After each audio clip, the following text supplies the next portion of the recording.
Baba do Baba DDD. Welcome to your Saturday episode, folks. This is So Bad It's Good. This is your pal Ryan, and with me, as always, is baby mama Rebecca for these recaps. Say hello. Hi. Hi.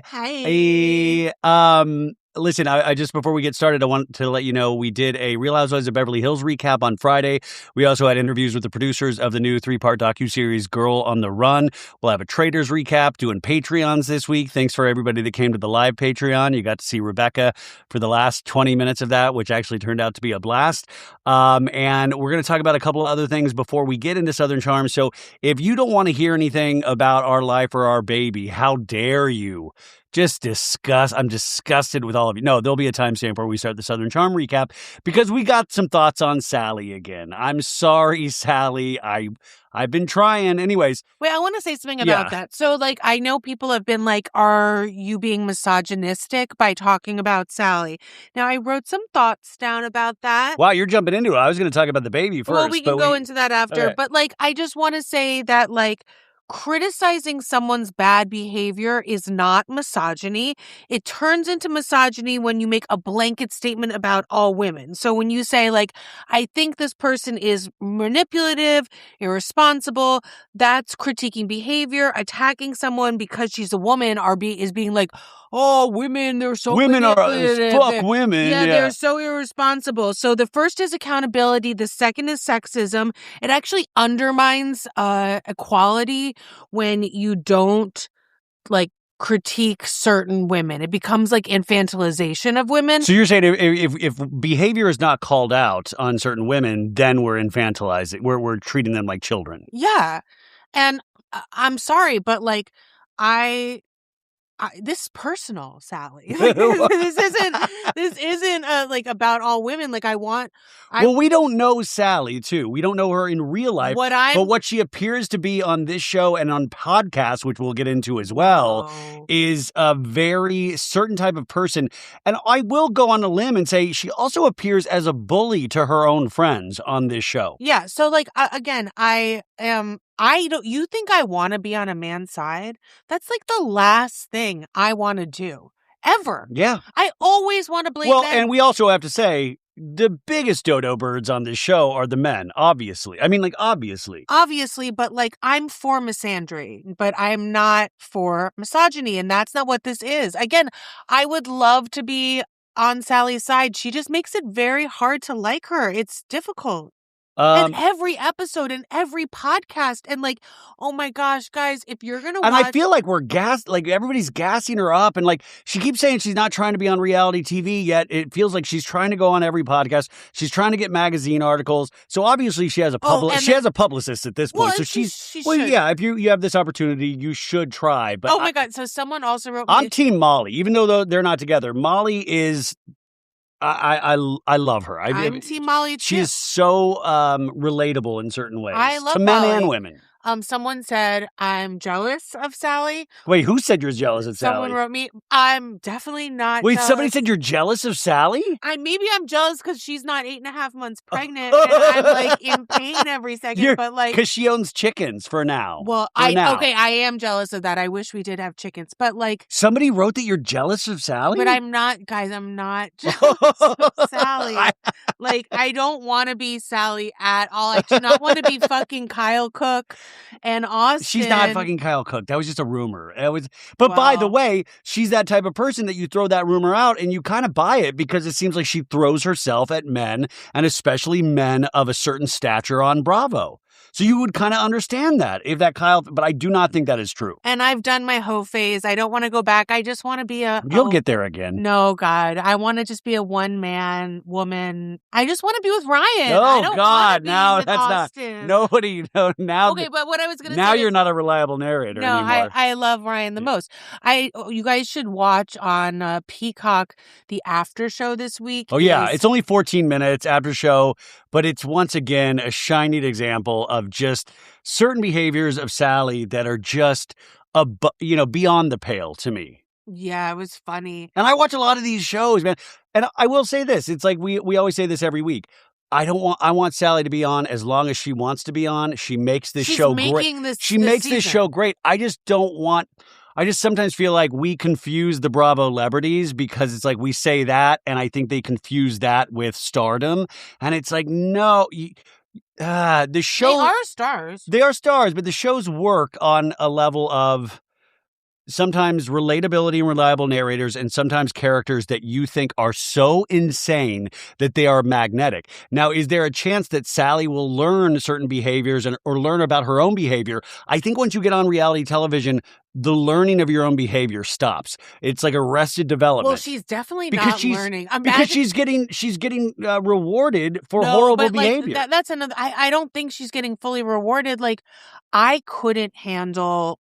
Like, if you go on her TikTok and look at the comments, it's brutal. Why are you going on? Because you're jealous. You're going on her TikTok. I don't even go on her TikTok. I know she pops up for me, but like, it's brutal out there, guys. What do you mean? Like every Southern Charm thing, it's just like people are going after her because. But we're going after her. We have to talk about this. I couldn't handle that type of thing. Like, she obviously can sort of handle it. Do you think Salley was the one messaging you that you're jealous of Salley? Maybe.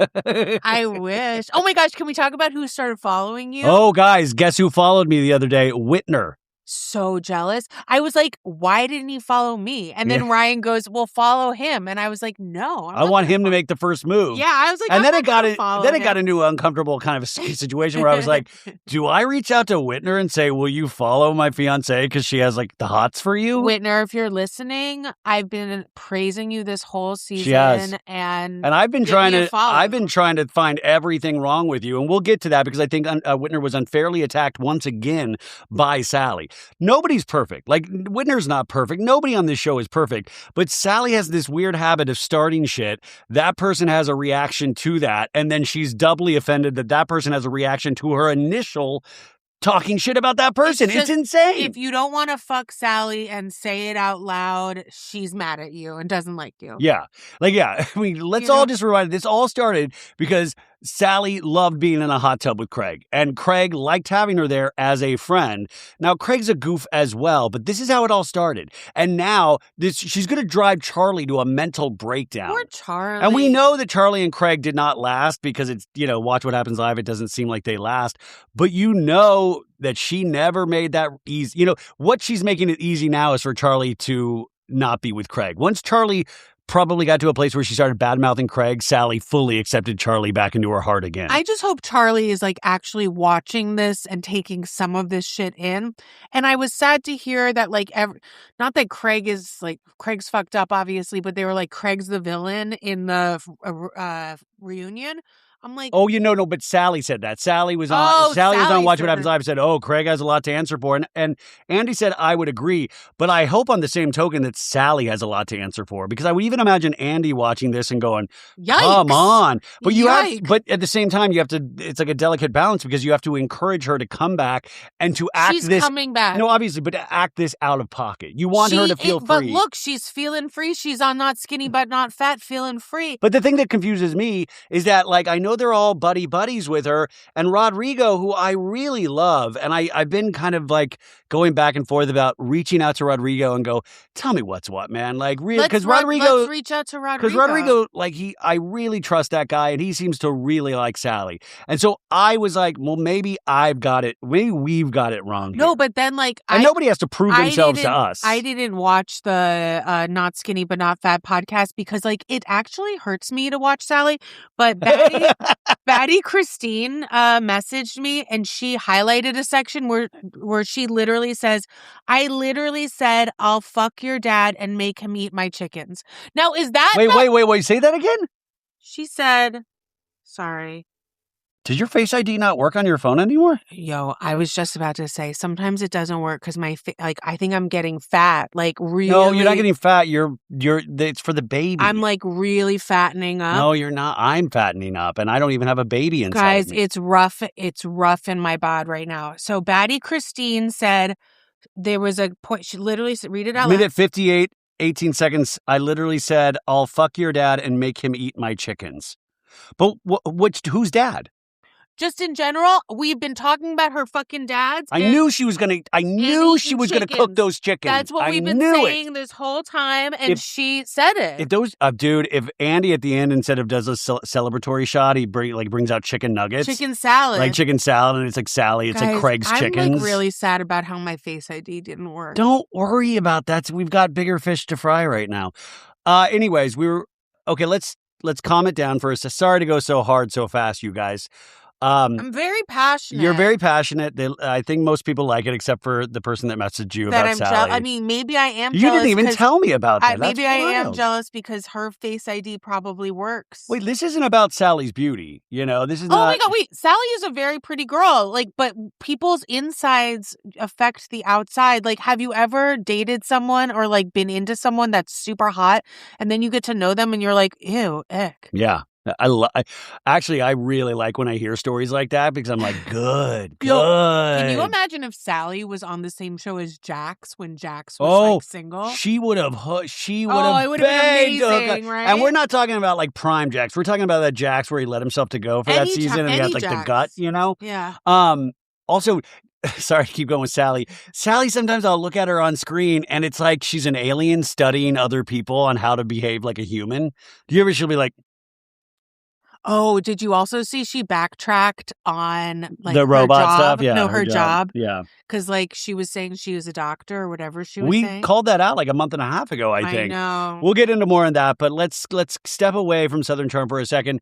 We had multiple doctor appointments this week. That's all I do is go to the doctor. We had We're one going at back 8 on in the Monday. Morning. We're going back on Monday? We're going back on Monday. Wait, what are we going back on Monday for? We're going to the OB on Monday. We just were there 3 times this week. We were at the hospital. We did a hospital tour this week, and I got in trouble on Instagram because I posted a picture of the bed, and people thought she was going into labor. The second I saw it, too, I was like, why are you doing that? That's why I posted something immediately saying we were just taking a hospital tour, but it was cool to see the bed. And by the way, if you look at the bed, it had signs on it of this is the bed you'll stay in. Who's reading the signs? Yeah, the hospital tour was interesting. It's so when you go, when everything is crazy, you know where you're going. And thank God we did that because we got messed up on the parking immediately. The parking was fucked up. I've decided since we're in LA, everything is so frou-frou. We're going to valet immediately. That's what I've decided. No, now I know how to get in. No, but let's say things are wild. We're going to valet and then you'll go down and you'll find proper parking. Well, it's only $25 a day to park there, they said. For valet? I don't know for valet to park in the parking structure. But I'm saying maybe we valet and then you in an hour or two you go down and you move I don't know if I'm going to feel cool just to be leaving if you're in labor, Yeah. If I miss the baby's delivery because I'm parking cars, that'd be insane. You'd probably missed it because you're pooping or something. Oh, no. Why would you say that? Why? Oh, you're with your audience right now, so you've got to throw your jokes out there. I thought about it once. I was like, what if he has to use the bathroom? What if you have to use the bath? Well, I now hope you poop during delivery. How about that? Because I know you're scared about that. Will. I know you're scared about that. I just want you to love me if I do poop. It's over, dude. It is so over. It's so sad. I just want you to still love me, please. You would poop, and I was like, is that our baby? That's amazing. I would say it's so beautiful. No, I just want, you're going to see me, you're going to really see me. I don't want you to look. I don't want you to be a part of that. Anyway, so the tour was with 10. It was pretty, they went through everything. It seemed okay. Yeah, but then Rebecca was judging some of the other couples because this one couple wasn't pregnant, she said, even though I don't look at First of all, I was like, wow, everyone's bodies are so different pregnant because we're all within 2 weeks of each other. And Ryan's like, I don't look at people's bodies. I was like, okay, Ryan. You don't. Well, she said, you didn't notice that one woman wasn't pregnant. I genuinely didn't notice. There was one woman who wasn't pregnant, so I was guessing that they were using a surrogate or something. And at the tour, because it was so long, there were snacks. If I don't eat in 2 hours, I don't feel good. Yes, I need to eat every 2 hours. Wants to take your food away. So they had snacks for all the pregnant ladies, and we were sitting, and I was kind of far away from the snacks, and I was starting to feel a little peckish. I look over this whole fucking time. This non-pregnant couple is eating all the snacks. They ate there was plenty of snacks. I almost didn't get any Ritz crackers. Oh my God. Could you imagine if you didn't get any Ritz crackers? We're spending so much goddamn money. I better be getting my free shit. They I got the last little container of Ritz. They were eating the apple slices. They were eating the cheese. I kept looking at them like, dude, like, stop. Like, see, I was sitting there paying attention to what that lady was saying about like delivering. No, you and were stuff. on your phone. That is not true. I was taking notes. I have a full doc of like all the notes I took. Are you kidding me? I was on my phone. I was on my phone taking notes. Look at this. Look at One sec. I don't know. Here, look at all this. Look at this. Look at this. Look at all of these notes. I do see notes. Yeah, see? Yeah. The baby's nails get hard after 5 hours. When the baby comes out, the nail beds start getting hard because they're soft when it comes out of the womb. We're going to bring the nail file thing. And they have Pampers diapers on hand. Yeah. Pacifiers provided, but you can also bring your own, you guys. 3 meals a day, but it's only for the patient. I have to pay separately for my meals, and they do encourage getting takeout because the hospital food. Like, so negative. I was no, because you were like, you'll go get champagne, you'll get sushi. Like, I don't want to be running errands while you're in delivery. Well, get ready, motherfucker. Oh my God. There was like a nice liquor store across the street. I said, "This is where you're gonna go." He was like, "Oh, is this where I'm gonna go?" I'm like, "Yeah, this is where you're gonna go." Because she wants to get back on the sauce immediately. She's like, it'd be nice. I just thought it'd be it's nice. Like Dorinda Medley over here. No, I just thought Bluestone Manor. I just thought it'd be nice if we like had a champagne. You are like I would immediately shove alcohol in your face. I would like to enjoy life again. Like, you sound like Shep right now. I want to taste the marrow of life right now and grow and smile on the inside. I'm around like the chumps when everyone's getting wasted and shit, and I don't do. I have a Coke, you know. Like, it would be nice to like. She means cocaine when she says that. You guys. I just blow some rails.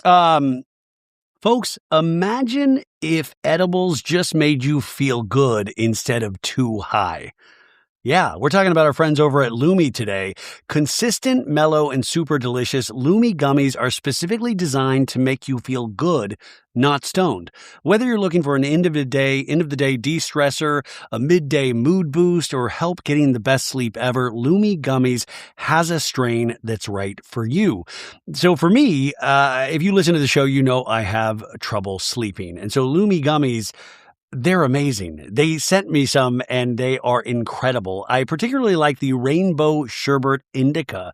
It's an indica gummy that melts away tension while keeping your mind clear and your spirits lifted. And it has like this amazing taste. It's like zesty orange, lime, and summer berries for a refreshing, sweet tart finish. I feel like I'm on Top Chef when I talk about their gummies, but they have something for everybody. I mean, you got to go check them out. Go to lumigummies.com, obviously.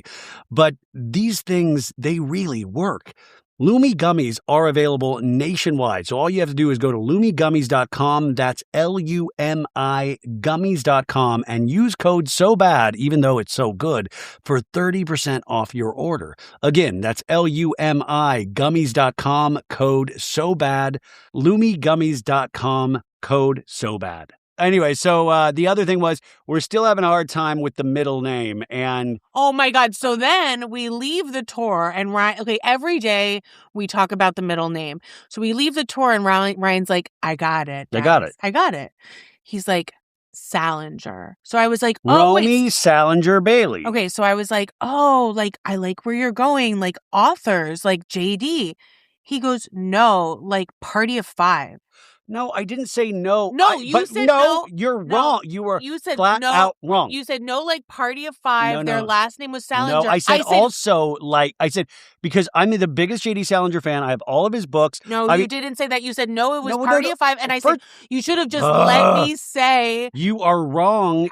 But also I'm fully accepting that I think Party of Five is one of the best hour-long dramas that has ever been on network television that launched the career of Neve Campbell, Matthew Fox, Scott Wolf, Lacey Chabert. Like, it's an amazing show, and their last name of the family was Salinger. But I love J.D. Salinger, but I also love the Salingers. So to me, it's dual. And then once she heard Party of Five, she was out. And I still think it's an amazing middle name because it's unique. Guys, it means something. Party of Five. Oh my God! I said you said you liked Party of Five. I love Party of Five. You don't love it enough, obviously. I didn't remember. We don't have to tell people that I ever said Party of Five, and you can just say J.D. Salinger. It was so crazy that he said it wasn't crazy at all. You guys. I said, why didn't you just let me say Catcher in the Rye. You didn't have to say yes And by the way, Catcher in the Rye is not by, you got Franny and Zooey. You got you got Raise the Roof Being Carpenters. You have Okay, I'm just saying I love J.D. Nine Salinger, Stories. but you said Party of Five. Well, I said yes and. Can you imagine? I still think that should be the middle name. If you guys agree, please let us know. But don't give hate to Rebecca or anything like that. I'm jealous. I know she's jealous. She's already dealing with being jealous of Salley, so it's a hard road to go right now. Was there anything else, baby, related before we get into this recap? I've just been she's been sick as a dog. She's been sick this whole week. Feel like shit today. It's just like intense to be sick and so pregnant. It sucks. And I have a crick in my neck. And my God, he's got a crick, guys. Guys, so I feel, so we're both kind of not feeling great right now. Yeah. I think that the baby's foot is like just in my back rib. And Rebecca's foot is directly in my ass all the time. Hey-oh. Sorry. I'm into misandry, you guys. I am too. So, no. But the baby's like, you can feel the baby a lot. The baby's kicking a lot. Like I have my hand on Rebecca's stomach a lot, and it's really getting strong. And then we were at the measuring place today, and the baby is now 5 pounds. We got to see more 3D imaging of the baby, and I get scared because I fell in love with the last 3D image so much that I was like, I don't know if she's starting to lose her looks a little bit. Oh my God. No, I was just like worried. I was like, the nose is starting to look a little weird. Pretty. And I hate to say that, before we see her. It's just because she's in the womb, and there's like, the doctor once said there's like a lot of stuff in there. So it's like, it's not like you're seeing a clean face. What do you like? Your keys? What is in there? There's just like shit. Like the amniotic fluid. Yeah, there's just stuff. I don't know. Yeah, but it's crazy. They have to do all these measurements of like, okay, and it's so hard to make out anything. Like I know the brain, and I can see the femur and stuff like that. Head but looked big. That was scary. Yeah, because Rebecca thinks she has a big head. I do have a big head. And I have a small head compared to my body. I do. No, I do. I mean, I don't fit into lady size hats. Like I wear a man hat. There's nothing wrong with wearing a man hat. I'm just saying I am a lady. I am a lady. And I am a lady. And I'm not an animal. No, like I remember your mom we have it. This like very fancy Stetson hat. Yeah. She and it doesn't fit me at all. We took her Stetson out of death, and it's a brand new. I should give it to Kyle Richards actually now that I'm thinking about it. You should bring it to Aspen. I should bring it to Aspen to hang out with Kyle. Yeah. Let's see. Is there anything else? Because I already did the Summer House recap, but you did have thoughts on Summer House. Yeah, I mean, it's just like really sad. It's just like Kyle loves drinking more than he loves Amanda. But he's not. I was reading something the other day is that like, when you recognize you have a problem, like usually if you recognize you have a problem, it's not a problem, because when you have a problem, you don't recognize you have a problem. I think Kyle's at that place where he logisticizes itself, and he's confused it with business, and he's confused it with friendship, and he's never truly like not trusted, but just given it a shot, because it's like, he thinks he doesn't have a problem, and that's when it's usually a problem. When you can see and Amanda can see, and he's not the kind of problem with alcohol where he's violent. But he does have tantrums. He does have tantrums. He acts like a little baby. He throws things like that is. I read a couple comments aggressive. That people thought I was too easy on Kyle, but it's like, I do like Kyle. I can admit that. And I also think we are humans that make mistakes. Men make the majority. God, I would love to do a Summer House recap with you, because I would love to go in on Kyle. Oh, see, now I'm going to get me. Let her do one. Yeah, I would love to. It's not about that, you guys. It's like, there's only so much I can ask of this lady carrying my beautiful daughter. Like my back. Romy Salinger Bailey. Like Party of Five. You know what? If you keep bad-mouthing Party of Five. One of the characters was named Bailey Salinger, so maybe that's why. Bailey! Because Lacey Chabert, she's like, Bailey, you have a problem. Because there was a whole alcoholic storyline. And he's like, what about you, Charley? What about you? There was like this awesome episode, the intervention episode. When he was like smashes a window. Like, what about you? And Lacey's like, Bailey. I did say that we should watch Party of Five during our postpartum life. Remember? No, actually, you didn't. Yes, I did. No, you said Friday Night Lights, and I said, what about Party of Five? And you go, That's not what happened. You literally. You're so annoying. Okay, I swear on my mother's memory that is what exactly. That is exactly. Your memory needs to be fixed. But like Rebecca, no. All joking aside, that is exactly how the conversation I did say Party went of down. Five. I did say, but No, I also Rebecca, said... you said Friday Night Lights, and I said, what Friday about Night Party of Lights. 5? And you said, I also said Friday Night Lights because I'd never watched Friday Night Lights and I want to watch it. Anyway, that's just not how it went down. Okay. Anyways, we should do the recap and then talk about Sally's podcast, right? I don't know. Because I feel like if we do the podcast, I feel like we should do the recap and then get into the podcast. Because we've already talked a couple things that were revealed on the podcast that she did this week. Now, here's somebody at this point I will never be able to interview because we've gone too hard. Yeah. And like I think she wants interviews that are like, I mean, I've never done a not friendly interview. Like I would still try to be nice as possible. But also, I'm the kind of person that she would look down on. Like she would give me a once over and be like, oh, I got it. Okay. Actually, no, I'm kind of deeply out of shape. She might enjoy that, actually, now that I'm thinking about it. I was going to say something. I'm going to stop. What were you going to say? No, I actually... No, it's not. Okay. Oh, wow. What? Yeah. About me? Okay, so this is Southern Charm, episode 12. It is entitled Even Further South. Peacock gives us this description. Shep plans a healing journey to Mexico to try and repair Craig and Austen's friendship. I like how they're like going to a healing journey at like an all-inclusive. Yeah. You know, like... Shep does ayahuasca once and like he like thinks he knows all. I need to heal your relationship. Let's go on a carnival cruise. Like literally that's what it is. I looked up the place. It is an all-inclusive. How much is it? It was like $600 a night. Yeah, but you get alcohol and food. Still pretty pricey. Well, $600 if you split that. It was a luxury place. It looked very nice. I mean, I liked it. Yeah, it looked fun. Mexico. I would love to go. I do, because they don't have, like, you're encouraged to go on a cast trip every season. So I do love that they always have to find a reason. And this is, we've got to heal Craig and Austen's friendship. And Shep, it's like, you have to take a cast trip. But I love that we're doing it for this reason.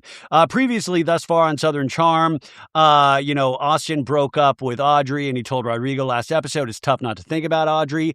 And Madison's voiceover is like, as Austen was nursing a broken heart, Salley decided to make a move, but not everyone got the memo. Bop-a-doo. And then Craig finds out from Charley that Austen and Audrey are broken up.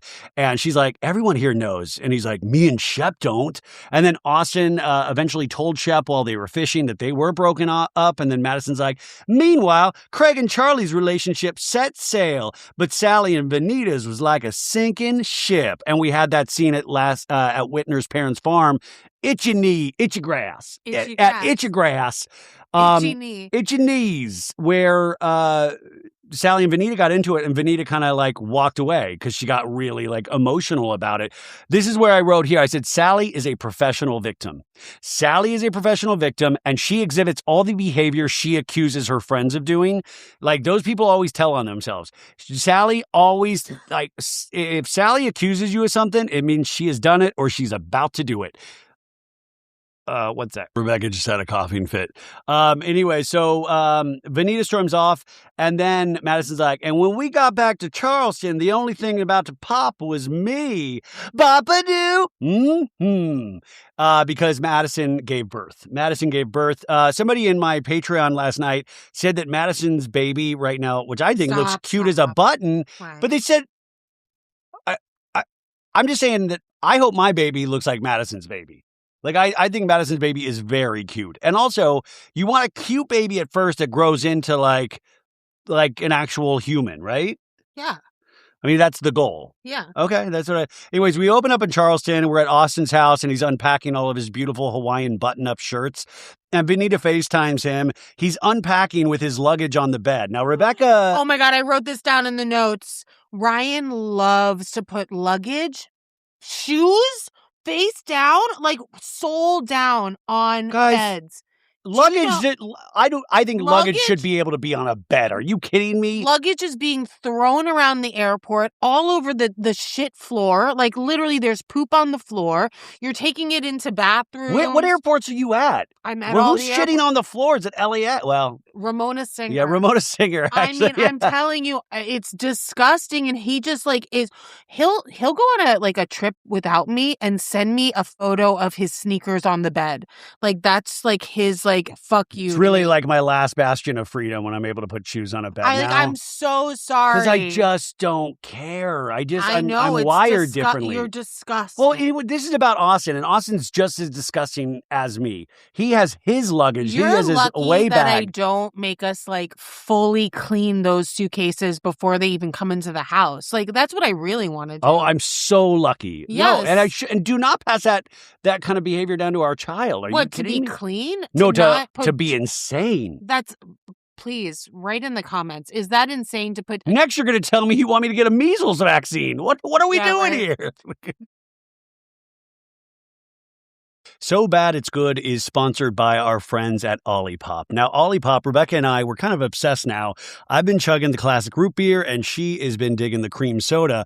And we have been drinking this like it's water.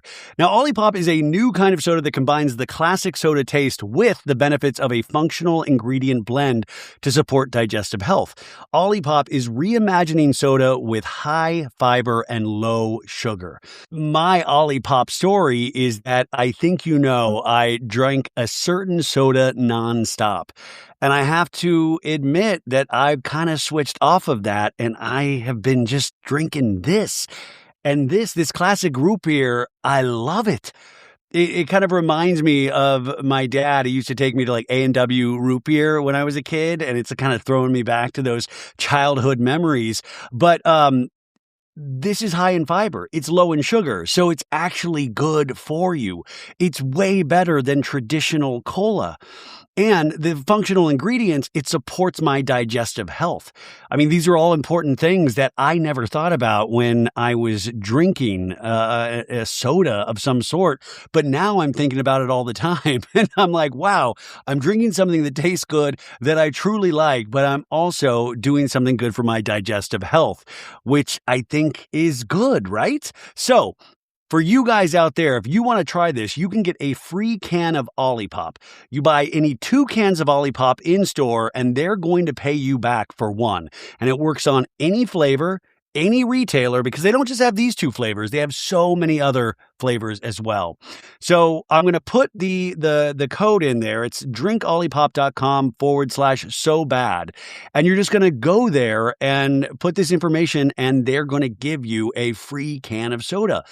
OLIPOP is sold online at drinkolipop.com plus Amazon and available in the soda aisle and with the chilled beverages at thousands of retailers nationwide, including Walmart, Target, Costco, and Whole Foods. No, but seriously, he puts this I remember when he first moved in. Okay. And he put his shoes on the bed, and it literally took my breath away. Because it was so romantic. I was like, take my breath away. Anyways, he's unpacking his luggage on the bed. His cat Piper, Bonita's on FaceTime, and Bonita's like, your cat's licking her cootie cat. And he's like, what's up? And do you think they've ever FaceTimed before? This was the first No, time I think they have. And Bonita's like, Madison had her baby. And Austin's like, Madison! No, he's like, what? Oh my God. And then we cut to Brett and Madison at the airport 2 hours. Not the airport, the hospital. The hospital, 2 hours. Wait, where are we supposed to deliver? I thought it was the airport. I was just jealous that Madison had full beat, full hair when I'm going to be, my FaceTime thing doesn't even, my phone doesn't even open anymore because of my ugly face. I can't even imagine what I'm going to look like in a few weeks. It's going to be great. I'm you can't, when we take photos, you cannot be taking pictures of me and posting them. I'll do whatever I want to do at that we're going to there's really no way, have to have there's a conversation no way you can because reach Ryan at me. loves to take ugly photos of me. I don't try to take ugly photos. It's the moment, right? Anyways, sorry. You know what? I freaked her out earlier this week because I said, remember when Brittany Cartwright, on the last couple of weeks of her pregnancy and she was posting and her face kind of and now my face doesn't open my phone. No, her face just kind of it just happens. It's a normal pregnancy thing to happen. And I told her, she's like, oh my God, my face is going to explode. But Brittany still looked beautiful. It would just look very different than the normal Brittany Cartwright that we usually see. And then now I got her all paranoid about that. I mean, I also think Brittany, God love her. I think she was like eating a lot of Taco Bell. No, and, like, I think it's just she had she had a lot of face things, and like I we're think not eating Raisin Canes and Taco Bell. I Like, we wish. are eating like semi-healthy. Besides this me last eating- week and a half has been off the rocker. I don't want to talk about it. I have to get weighed on Monday. Oh my God. Are you going to do why? Were you boxing or something? Or No, they weigh me. Good, but maybe I'm not going to look anymore. No, so it's far fine. I've gained 18 pounds. Oh my God, that's nothing. No, but I feel like I did that last month. I feel like we're going to really knock it up this last week. Good. So I think I'm going to stop looking. Like, I don't think it's healthy for me. Yeah, I don't know. Anyways, if you join the Patreon, I'll let you know how much she weighs, though, if that's of interest to anybody. I don't let Ryan I'm look. joking. I don't even know. I refuse to let Ryan I don't look. care. There was one time when I was weighed and I was like, girl, I don't want him to know. And I don't want to know. There was like, when we first started, I was like, I don't want to know. And then she like said it out loud. Whisper. And I was like, you fucking cunt. Well, I just heard Don't say the C word. No. I'm British. I can say cunt. It's fun. No, I just said don't say that. Oh, now I sense, okay, you can say the C word as much as you want. Okay. Anyways, Vanita's like, no. Oh, wait, does it Vanita? Madison. No. Austen says, I'm low key. I love this. It's like I have real happiness for Madison. And, he's like, Bonita, is that in the cards for us? And Bonita's like, you mean me and you having a baby or in general? And she's like, I don't see why not. Like, we can totally do this. In a talking head, Austen says, with me and Madison, it's interesting to see how our lives progress. I'm glad she's getting something that I wasn't ready for or could give her. You know, she is exactly where she's supposed to be, and I am back to square one. It's like, watch 5 years. Like, they were saying, like, you haven't changed in 5 years. He's like, you know, Madison has a baby, a hot husband, a $4 million house, and I've got Piper. I think Austen's, but also compared to like other, like Austen's still killing it. He's like a star of a television show. He lives like a very adventurous life. I mean, like he's fine because so many girls, even though they probably shouldn't, would marry that guy immediately. Just because he can get a lot of puss. Oh, don't say that. Just because it's reductive. Just because he can get women and like goes to a lot of fish shows and shit, like that doesn't. That's your dream guy, by the way. That doesn't. No, he's not. That doesn't mean that like he's got it together. Well, no, I don't say he's psychologically got it together, but I'm just saying he looks good on like weird paper, like very weird paper. He looks good. I would like to see more of that restaurant, by the way. That's the restaurant. Oh, the restaurant that he has with Craig that they don't talk about that he has a restaurant with Craig. I would like to see more of that restaurant. You think there should be like by the way rules instead of Vanderpump rules? And Craig and Austen are running a restaurant together, and then it's all their young staff, and Austen sleeps with half of them. Yes. Yeah. What? Bravo, if you're listening, make that. It's called By the Way. By the way, yeah. By the way rules. By the way rules? By the way rules. And it's Austen and Craig back to back, and then a bunch of hot girls chicks. And gays and straight younger dudes like all around. I don't know why they don't do that. Like, that sounds really good. I would watch that in a heartbeat because it wouldn't be unruly customers. It would just be Craig and Austen fighting with each other every episode. Yeah. I thought you ordered more limes. Yeah, that would be really good. Yeah. Austen is told not to tell anybody about Madison delivering birth. In a flashback, we see, Salley, one sec. Sorry, I type so fast and sometimes can't understand my own notes. In a flashback, because Bonita said, don't tell anyone about, because a lot of people say things in this group. And we have a flashback to Salley yelling at Bonita saying, stuff has been tangled and repeated and you try to pit me and Molly against each other, which what I'm saying, this is Salley telling on herself because Salley pits her friends against each other.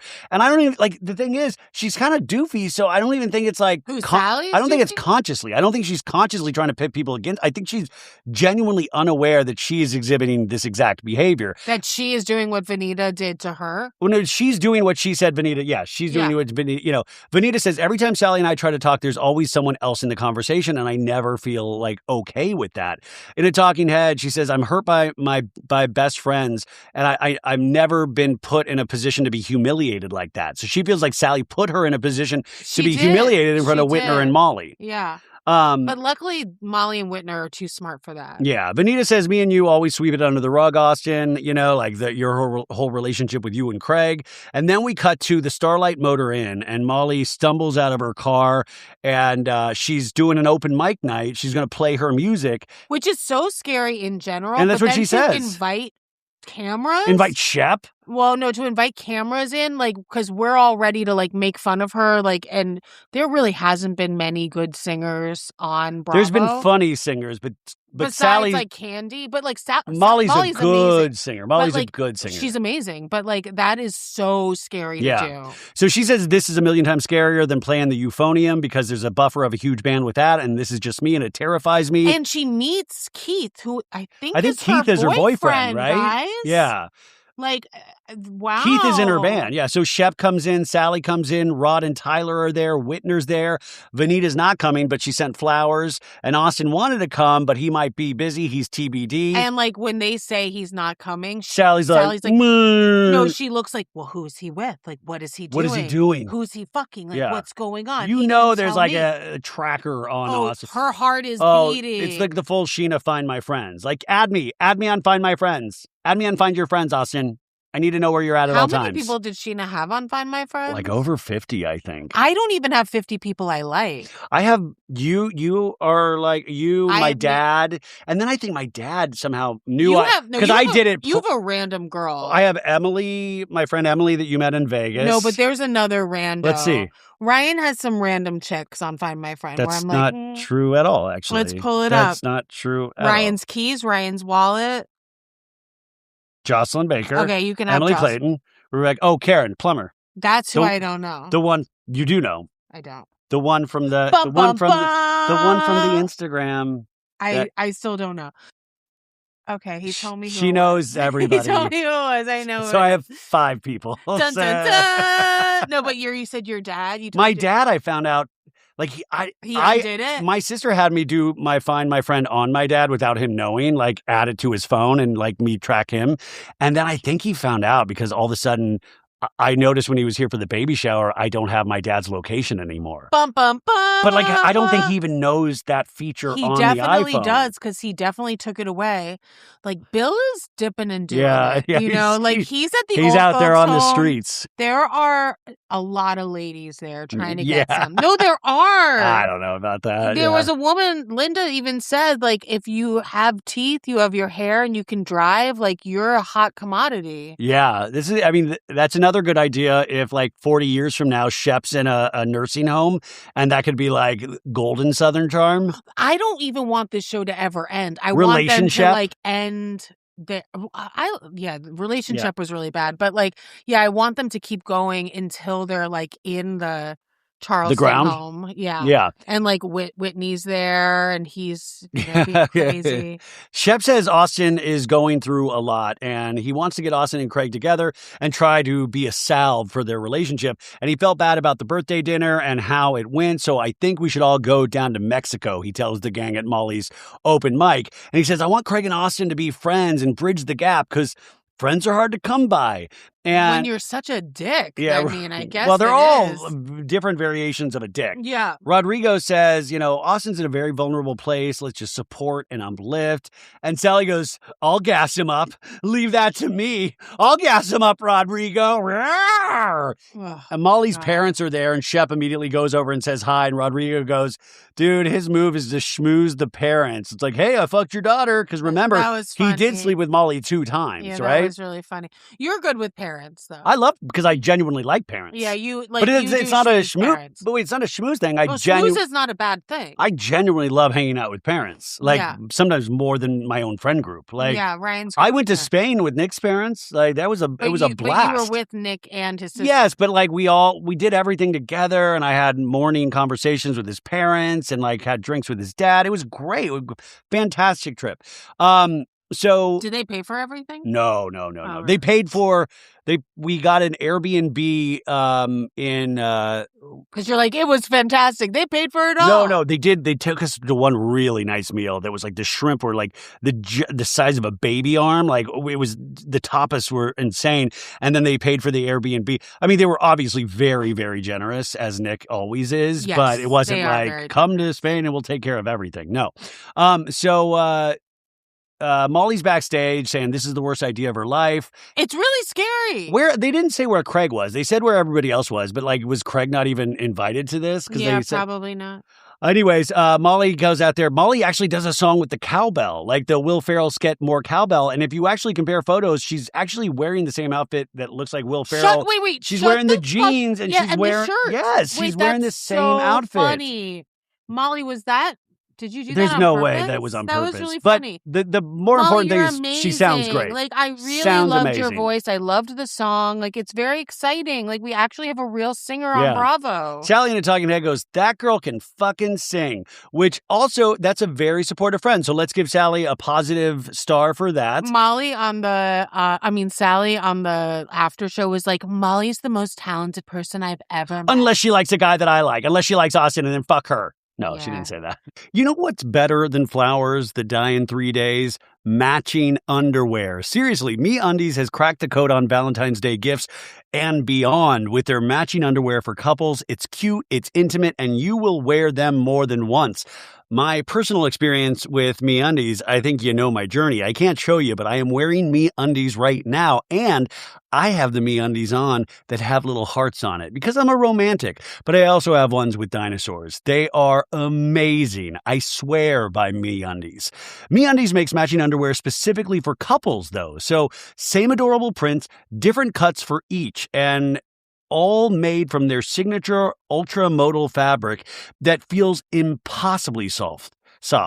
Unlike other brands just slapping hearts on generic underwear, MeUndies designs coordinating prints from the ground up. And their Valentine's Day collection has prints made for two. It's the kind of gift that makes you smile every time you put them on. Now, over 30 million pairs have been sold and 90,000 five-star reviews for their products. People love these because they actually fit well and feel amazing. I can attest to that. And their first pair promise, 45 days risk-free, means if your first pair doesn't work out, they're going to make it right. And they're not going to hassle you about it. Every style comes in coordinating prints so you and your partner can match. Boxer briefs, trunks, briefs for him, bikinis, thongs, boy shorts, cheeky styles for her. Same print, different fits. Valentine's Day has already passed. But if you want these delivered at any point, not just for Valentine's Day, it is for beyond. This is the gift that keeps on giving long after the holiday is over. So make this Valentine's Day and beyond one to remember with matching underwear from MeUndies. To get exclusive deals up to 50% off, go to MeUndies.com/SoBad and enter promo code SOBAD. That's very important. Enter promo code SOBAD. That's MeUndies.com/SoBad. Promo code SOBAD for up to 50% off. That's promo code SOBAD for up to 50% off. Well, can we say one thing that on the after show? The after show, they said that like Austen was trying to hit on Molly in Mexico, and Sally's face. You guys, you got to watch it just to see Sally's heart drop into her stomach. She was so upset by it. Yeah. That would, and I couldn't believe Austen hit on Molly on this Mexico trip. We just didn't get to see it. I honestly wish we saw that and there were talking heads about it and we went a little bit further. When Salley goes, it's because you have a big badunkadunk. Which I was like, girl, what are you trying to say? He's like, Austen likes that. She goes, I got some too, but not like yours. No, she was like, I'm just a little tiny girl, so not me. Like, what a fucking... Stop, no.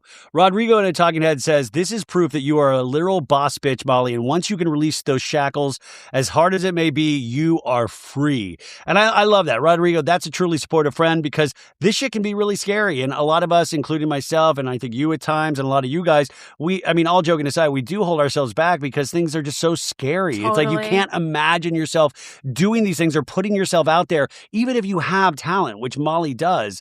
But Molly says this is one of the biggest fears she's ever faced. And then, of course, in classic Shep fashion, there's always one older man that screams out, "Freebird!" Was that Shep? That was Shep. Shep goes, play Freebird. That's like the oldest dad joke in the book, Shep. And God bless you. God bless you. Shep has really been showing his age this year. Yeah, but like you said, you found him more attractive. A lot of girls have found Shep more attractive. It's because we haven't... it depends on the episode. Like this episode, I did not. Well, in a new scene, we're with Miss Patricia at her place, and she's like, Randy the butler, will you grab another pillow, you fucking idiot?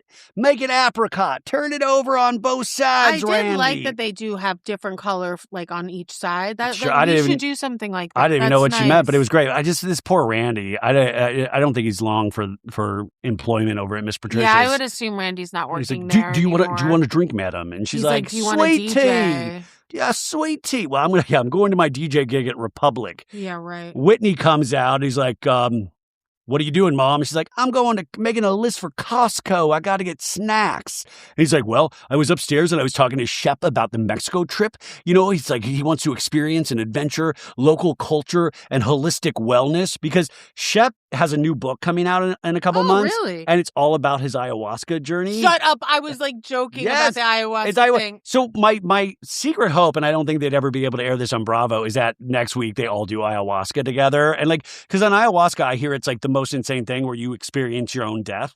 You know? I want to do ayahuasca. I just think I don't know if I'd ever. It's like one of those things that I'm just like, I don't know if I'd come back the same. And I don't mean that in a good way. But I mean like in a bad way. It's like oh, Ryan was kind of cool until he did that ayahuasca thing and then he just never. But I would want to do it in like Peru with a shaman. Like I know people that I just want to do it here no, in, I don't Silver want Lake in a garage. I don't if this goes bad, I don't want to be 24 hours from my bed. Like I'd rather it be close. In Silver Lake in a garage with a bucket? Dave Holmes, actually, who we love, he did it in a backyard, like a guided thing. In Silver Lake. Something like that. Yeah. He said it was great. Yeah, I don't want to do it like that. I would like, and then like, can you smoke? Like, because whenever I do like drugs, like drugs, I need to like smoke. No, see, I think you're like on a whole different trip where you're not thinking about. I need to smoke. But I don't think you're thinking about cigarettes. I need like a little weed to like help that like journey. Like if you're with shamans, you're not going to be like, hey, you got any Amanda Batulas around here? Like you're not. By the way, I hope Amanda Batula like starts a weed line or like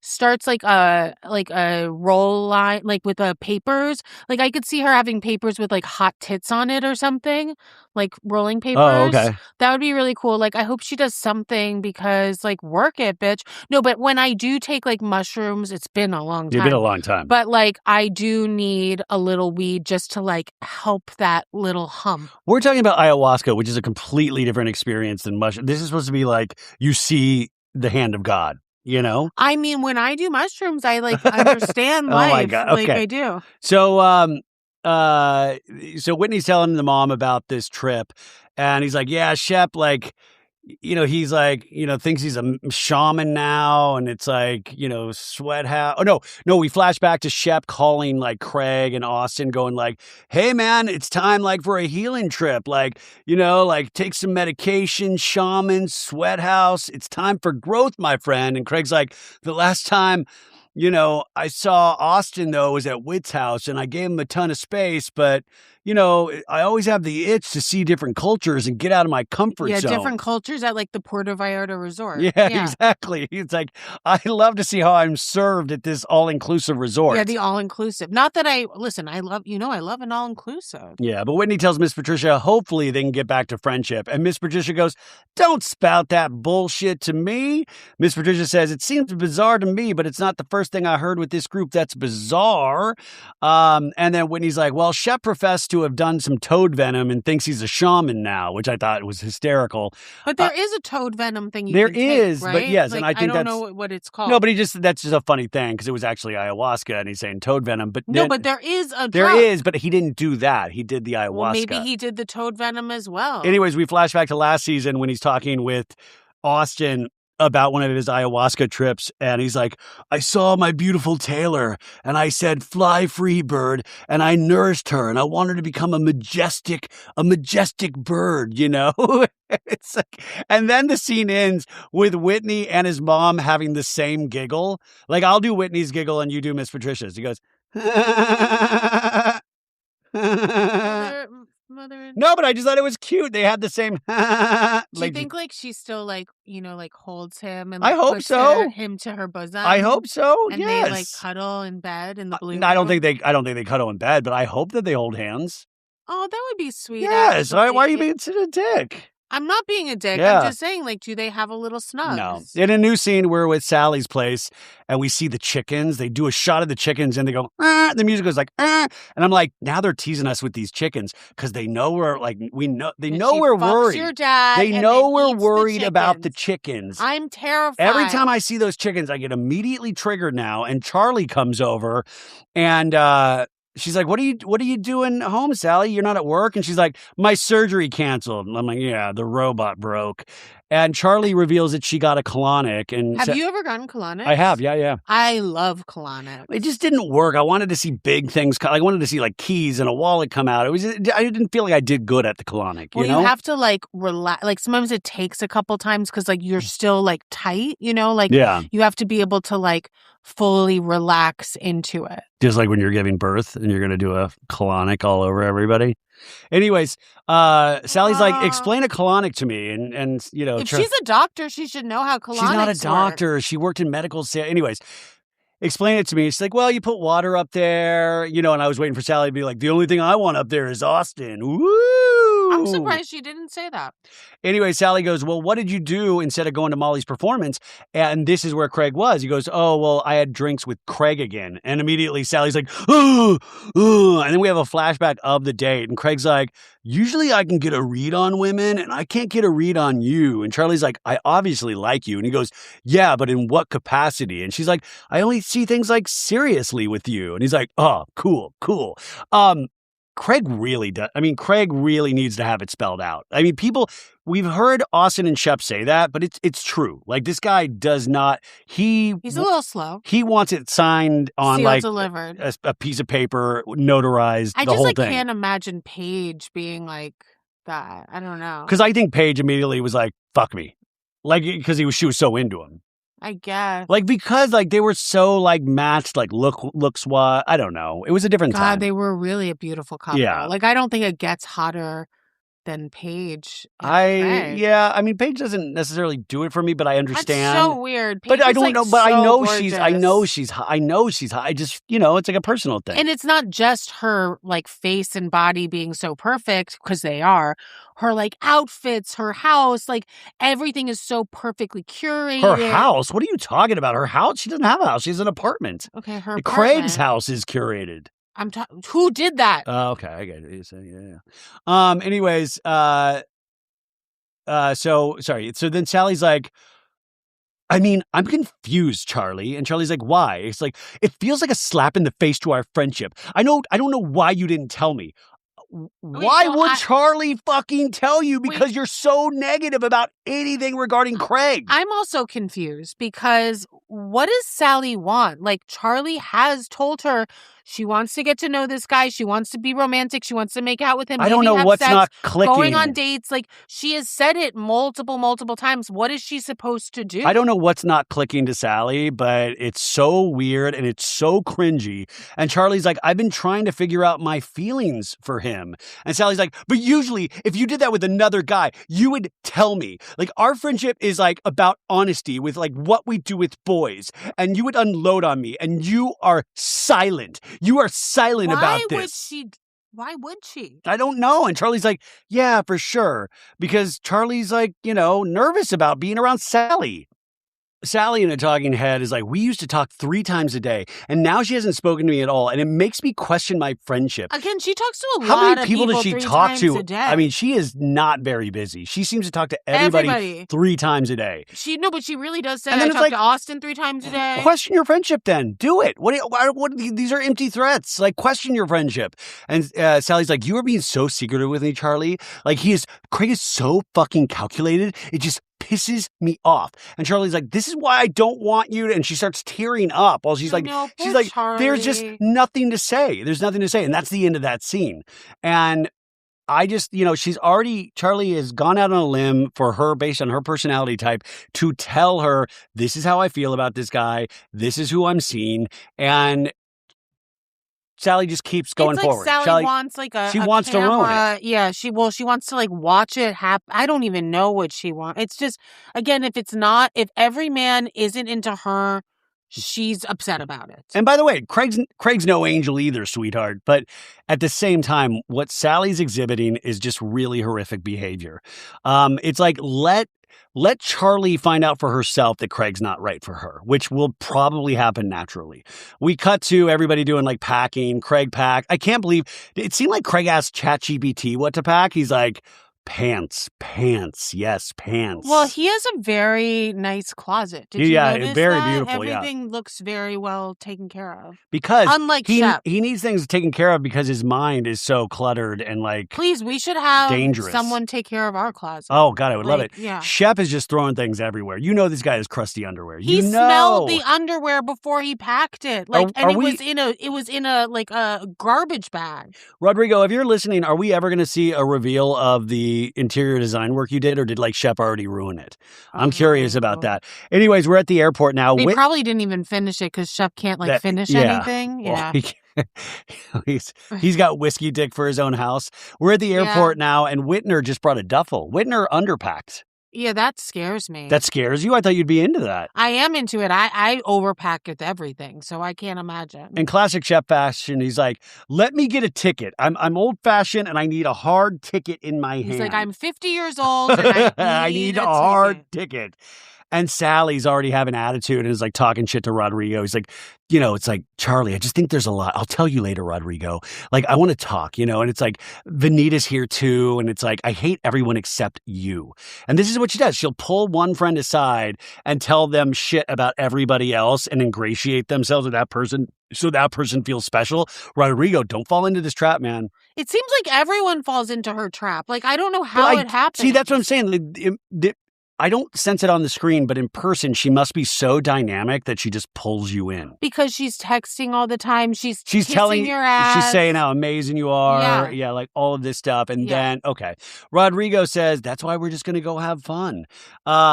Anyways, they get on the airplane. There's one quick shot where Sally's laying her head on Whitner's shoulder. I was like, how dare you? It's like a brief shot. We had to rewind it. I was like, you? And Sally's talking shit about Whitner, and you lied your little head on Whitner's shoulder. How dare you? Like, she really is mean about Whitner. I don't understand. Yeah. Anyways, we're in Mexico. Shep is like the cock of the walk when he travels. He's like, all right. We're at the hotel. It's Casa Velas. Velas? V-E-L-A-S. It's a boutique place.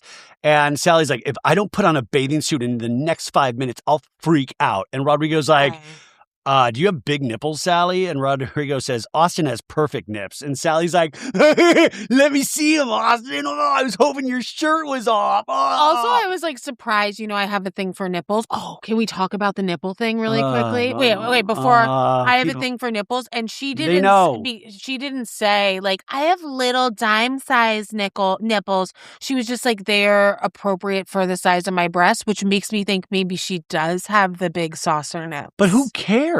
Like, great. Good for her. Okay, so we saw that KJ. That from Summer Wes House Wilson, has a nipple fetish. Oh, yeah, because you were saying Wes is into a nipple play. You speculated about Summer House. And then this week, there was like, he was pouring like, Kyle was putting like whipped cream on his nipple. And Rebecca was like, oh my God, he is into nipple play. Well, I had someone send it to me and they were like, you were right. And I was like, yeah, bitch. I sent it to you. No, someone before you. Oh, okay. Because, obviously I'm right. Yes. Anyway, he likes the nip stuff. Austen in a talking head says, I have no intention of doing anything with Salley, but it's endearing to have someone who is hitting on you and laying it on thick. I mean, maybe it for a is, minute, yeah, but it then gets it's like, real old it's a real lot. quick. And also, you have no intention of hooking up, doing anything with Salley. I think that's bullshit. I think you've had intentions of doing something with Salley since the beginning of this season. I truly, truly do. Like, I don't think it's like evil, like, I will touch those boobs. But I do think you've always thought, like, I will hook up with that girl one day. Well, the way Point he blank. treated Audrey at that last party was just so egregious. Austen, even in the after show when he talks about hitting on Molly, Austen throws out a lot of fishing lines. He is very used to hits on flirting with everybody. everybody, right? Anyways, we cut to the hotel. There's a mariachi band. They're greeted with drinks. Shep's dancing with Bonita. Shep dances like the bald Magic Mountain guy. Oh, he's like, that's funny. You know, like he totally, like, Austen's like, they say how you dance is how you are in the bedroom. And honestly, I see it. I see that Shep just is like a jackrabbit for like 30 seconds to maybe a minute and a half, then turns over and is like, my turn. Yeah. Or he's done. That is his turn. He's done. Okay. Yeah, that's it. Anyways, there's a presidential suite. There's a couple grand class suites and 2 ambassador suites. It's going to be Austen, Craig, Shep, and Rodrigo in the presidential. Molly gets a single. Whitner gets a single, and Bonita gets a single suite. And then Charley and Salley have to split a suite. And Charley looks kind of pissed about this. Charley does not. Well, Charley looks bummed because, Salley looks bummed too. They don't seem happy about this. Well, I'm happy to see that Charley has like a little bit of something in her that she's like, you know. Yeah, this isn't good. And Sally's like, I think she should room with Craig and not tell anyone about it. Salley says, well, I'm not planning on sleeping here if things go according to plan. See, this is what I'm saying. Like, because she has a plan. She has the ability of course she does. No, but she can like go and stay overnight at whoever's place she wants, but Charley can't. Yeah, it's ridiculous. It's ridiculous, folks. Charley should be able to do Please tell me you understand this as much as we do. Yeah, I mean, come on. Shep says, Shep has pointed out that he's gotten the master suite the last 2 trips. And he's like, yeah, but that last one, I thought I was going to be with Sienna. And we flash back to him being like, come on, babe, stay up here. And she's like, I'll meet you downstairs. No, because like he tries to change and she's like, I don't want to see anything like that. She's like, I'm going downstairs. I don't want to see the whiskey dick right now. Shep in a talking head says, I was a dead man walking in the Bahamas. Not this time. Austen in a talking head says, what does that even mean? Like he's going to get something this time? No, I just said that he's not held down by a woman. God, that was right funny though. It was so year. good. That was Dear really good. Sienna, and we'll laugh and sing, and we'll laugh at everybody that spoke out against us. Perfect little freckles on your perfect little lips. Austen in the talking head says this year Shep is on a healing journey. We see from their room there's like this beautiful hatched pool bar. And Shep's bag is not in his room. He has Charley's bag, so he has to go take it over.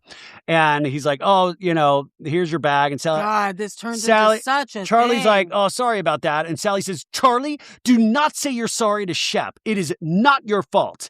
And Charley's like, well, anything that has to do with a guy in this friend group, she has something to say about it. I am at a breaking point. And Shep's shocked by this. He's like, why are you yelling at her for apologizing? It's just like normal conversation. It literally was normal conversation. But Charley nails it. Anything that has to do with a guy in this friend group, she has something to say. Because Sally lays claim to all of the guys, even if she hates them, until they say something negative about her. And everybody has experienced this girl, right? Like, if you've lived long enough, you know this girl, right? Like, you've seen this girl, and it's exhausting. And it really is exhausting. And it makes your friends exhausted, too. That's what I'm saying. And so then you're just trying to get in this person's good graces again because you don't want to have the bad feeling that they make you feel. Yeah. It's a really weird place. So we get into a new scene.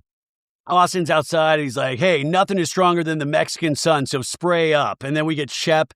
We have Shep giving Whitner some suntan lotion on his back. Were you jealous when you saw Shep putting lotion on Whitner's back? No, because it was like a spray thing. It wasn't like a lotion. Oh, you would have loved a lotion moment with Whitner? Yeah, Whitner, follow me. Ew, the way you said that.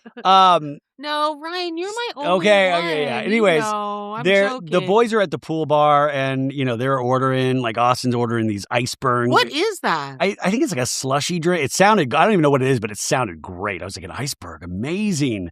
There's like ceviche. Whitney comes out in like full jeans and Whitney looks like Addams Family. No, Whitney looks like he's a character in the Twilight movie and they've used the same actor, but they filmed the series over 30 years. So the actors have gotten way too old to play the young counterpart. Like Whitney looks like a old vampire that's trying to play a teenage vampire, if that makes sense. Honestly, Whitney and Miss Patricia could be vamps. You know, like Miss Patricia looks amazing. Miss Patricia's like 500 years old probably, but she like just looks so good. Looks amazing. I mean, like... No, but I'm saying that house, like in the Wouldn't that be bayou. amazing? Well, we know that's not true because we see Whitney out during the day and we see Miss Patricia out during the day. But maybe they have some sort dude, of like that would be so they so... can be out during the day. That would be so badass if they were vampires. I'm telling you, I would let Miss Patricia turn me in a second to a vampire. You would? Well, not with our daughter on the way, but like if it was pre... But then you would live forever. Yeah, but I would be able to see any movie I wanted. I'd be able to read all the books in the world. Like, I think the blood thing would be like shitty, but... You want to be a vampire because you could see any movie you wanted. I'd be able to see all, like, there would be no worry about, like, I only have so much time. You'd be able to learn languages. But then I would probably just piss it away like I did the pandemic and I didn't get all the stuff done that I should have gotten done, you know? Anyways, we're really going off on a weird tangent here. Whitney says, this beach thing is my idea of hell. It's a sweaty, depressing, slow death. Do you think Whitney ever takes his shirt off?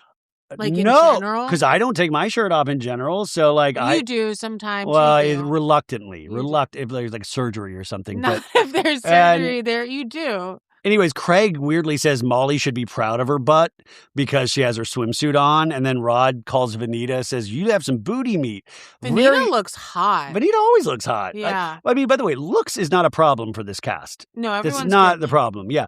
We cut to Salley is still up in their bedroom with Charley. And she's like, this Mexican heat, like, I'm being a fucking bitch. I'm so sick and tired of man children. I'm over Craig. And so she drops Craig's name again. And Charley's like, you don't realize it, Salley, but sometimes you just say remarks about him. And she's like, yeah, because best friends warn each other, and that's all I'm doing. I am one of your best friends. I don't know how you could like Craig. And so she immediately does the thing that Charley already said don't do. And Charley's like, this is what I don't want to hear. This is why I don't bring him up. I enjoy spending time with him, and I want to have fun with him in Mexico. I don't want to talk to you about it. And Sally's like, do you understand how that is hard for me? Because I just lost my best friend. You're in your 30s, girl. You just lost your best friend. Everybody is your best friend. Yeah, she's the type of girl where everyone is her best friend. But, like, she's doing the exact same thing with Bonita and getting upset because she said this. Like, it's so hypocritical. Charley's like, we can talk about anything else. And at Talking Head, Charley says, I'm trying to change the dynamic of our friendship. Charley says, Salley, I realized when my best friend feels the way about I don't know what that is. Salley says, I have plenty of friends that I can vent to about Craig, so I don't need to vent to you. So she throws it in there like, I will keep complaining about him, just not to you. Now we cut to the pool, and the pool looked great. Shep says Charley and Sally's relationship is weird, and I went to deliver Charley's bag, and Salley got very controlling over Charley, and Craig... And that's what she is. She's very, very controlling. Yeah, and Austen's like, well, why don't you ask Craig about this? And Craig's like, I don't know. Like, I just never want to be a reason of conflict, and, you know, it's like nothing's going to happen with me and Charley, you know, because if they're fighting over me, nothing's going to happen. And then Salley and Charley come down, and Sally's all va va boom. She's got her like she does like tops, a whole thing, like da da da da da, and she's like, it's really a lot. Like, just tone it down, take it down to a 5, babe, because like. It's too much. It's too like you are hot. Yeah, your body. We get it. You don't have to do. You just. And she's like, I need a drink so bad, and Rodrigo passes her one, and she chugs it. And I was like, okay, girl. And she pulls off her cover, and she's like, Hey, Austen. And Austen's like, you know, it's like. I'm in this place that it's like dawns on me that Audrey didn't like Salley because she was so overly aggressive about liking me. And then we cut to that one party earlier in the very beginning when Madison's like, I think that Salley is into Austen. Ooh, man, if I was... And Austen's talking to Craig, you know, his lover / person he hates the most in the world. And he's like, talk about a slap in the face to go and then like hook up with that person, right? And Craig's like, you only live once. I was surprised by that. Craig in a Talking Head says, he seems to be the Austen I love again. We're back. It was Audrey's fault all along. Austen in a Talking Head says, listen, I just compartmentalize things, and that's probably not healthy, but it's like how to live life and be harmonious. Rodrigo's talking to Salley, and he's like, you can do whatever you want with Austen, but he doesn't know what he wants, girl. And Sally's like, all I heard from this friend group is that they didn't belong together and that Audrey wouldn't even care if they broke up. And everyone's like, What are you talking about? We never said. What are you talking about? Of course she would care. That he would be nonchalant with it's it like afterwards. What? What nobody. Are you saying? Like and it's scary if you did break up with someone after 2 years, 3 years, and you were just like whatever. And she insinuates it's Craig that was the one that told her this, and Rodrigo says, "Those guys aren't any good to give info to you, right? You think Craig lies, right?" And Salley pauses and she goes, "I can't speak negatively about Craig," and looks at Charley, right? And Charley's extreme. "Oh, girl, what?" Anyways, we cut to everybody getting in the pool, and Austen says, "Salley, do you want a coconut?" And she goes, "Austen, do you want these coconuts?" Oh, God. It's a lot.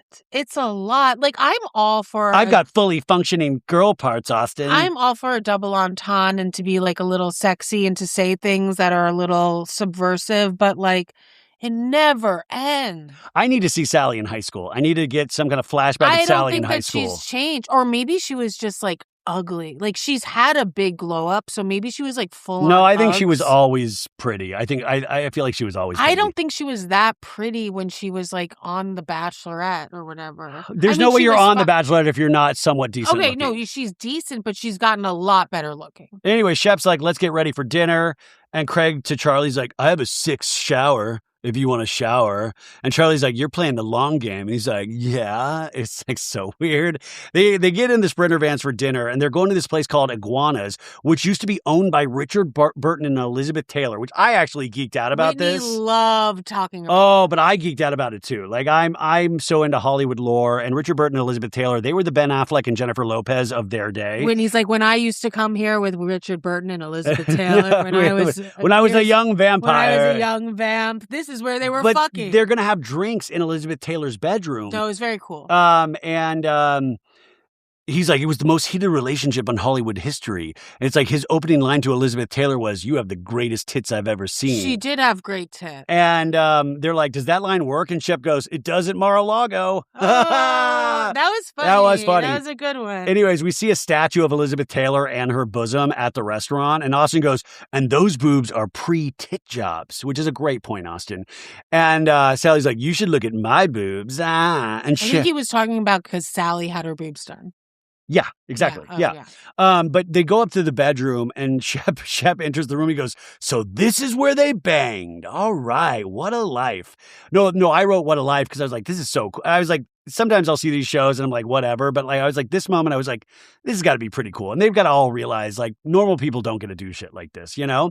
Anyways, they also see Elizabeth Taylor's 1962 bathtub and Shep gets in it. And he's like, "I bet they banged here too. Like, I bet they were like this and you sit up here and you put the woman like this." And Shep's like, "Yeah, but you don't want to have sex underwater. That's bad, right?" It is bad. It's yuck. And then Bonita outside is doing something she doesn't need to do and goes, "Salley, I miss you. I miss our friendship." And Sally's like, "I miss you too," because Salley realizes she's trying to get foot soldiers and she's already lost Charley, you know? And so Sally's like, "I miss you too, girl."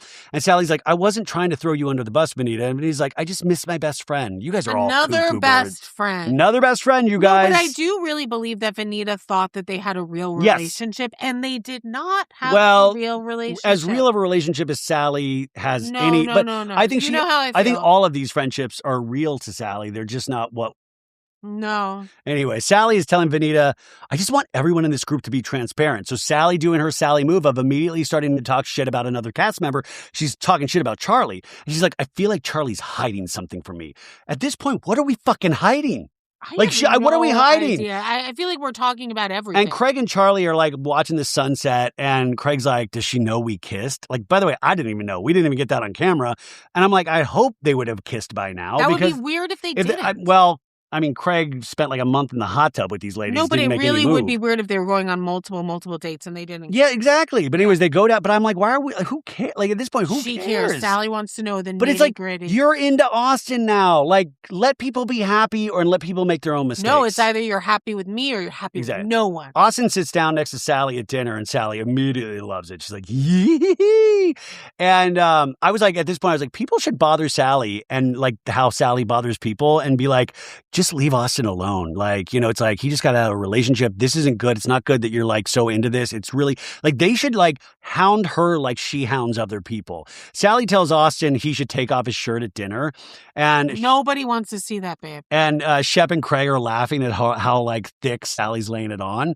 And Molly's like, can you just guys make out already? And Molly in a talking head says, Salley and I are very different. Salley puts on this let me bat my eyes at you. And for me, I'm a man repeller. I'll do gross stuff. And if the man still likes me, that's awesome. No, Molly, you're like normal. You're normal. Like Sally's a weirdo. But you know what? I was thinking, but like, I think we're two weirdos. And I say that as a compliment. But I know a lot of people, like maybe Sally's the norm and we're the weirdos. We're the outliers, you know? And I'm not saying that. I don't know. Anyways, all of a sudden it starts thundering and Sally's like, I love this. And it's raining and they play spooky music. And Whitner's like, there's been another murder, which was kind of a funny line that nobody caught. I didn't even catch Yeah. And Shep says, this trip we are doing things that spur you towards inner peace and inner smiles. So let's play a game around the table. It's like New Year's and we're New Year's resolutions. And you're going to give a resolution to the left or right of things to work on. And Shep says, dinner game, like Whitner's family. Yeah, exactly. And Shep says, I was in Salley and Charley's room and you said, I'm sorry, Charley, but Salley comes in and y'all's personality is so different. So my thing to you, Charley, is be more autonomous and be sure of yourself. And that was a good one. And Sally's like, she did. She fought back with me. And Sally's like, Shep, I have a problem with you then because you don't say thank you and please that often.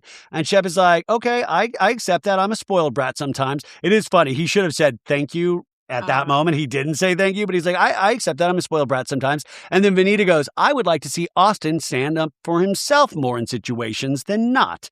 And Whitner turns to Craig and is like, that's not targeted to you at all, is it, Craig? It's like, fuck you, Craig. And listen, at this point, Bonita has every right to be mad at Craig for the behavior of the last couple of seasons.